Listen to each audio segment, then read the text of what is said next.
Hi guys, ඔබත් iPhone use කරන කෙනෙක්ද? එහෙනම් මේ වීඩියෝ එක ඔයාලට ගොඩක් වැදගත් වෙයි. අපිට මේ iPhone එක ආවේ charge වෙන්නේ නැහැ කියලා. ඒ කියන්නේ කස්ටමර් අපිට කිව්වා මේකේ charging එක සමහර වෙලාවට ගන්නවා, සමහර වෙලාවට charge වෙන්නේ නැහැ. අනිත් එක මෙච්චර දවස් මේක MagSafe එක charger එකකින් තමයි use කරගෙන හිටියා කියලා කිව්වේ අපිට. මේක ඇවිල්ලා iPhone 13 එකක්. ඉතින් අපි ෆෝල්ට් එක චෙක් කරලා බලද්දි මේකේ issue එක තිබ්බේ charging flex එකේ. අපි මේ වීඩියෝ එක ඔයගොල්ලන්ට දාලා තිනවා. අපි මේකේ charging flex එක replace කරනවා original Apple part එකක්.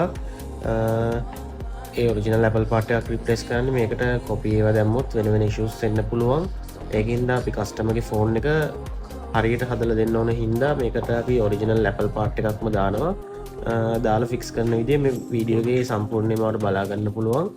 ෆික්ස් කරාට පස්සේ ෆෝන් එක වැඩ කරන විදිහත් අපි මේ වීඩියෝ එකේ දාලා තිනවා. ඔයාගෙත් මේ වගේ iPhone එකේ repair එකක් තියෙනවා නම් අපිව contact කරගන්න.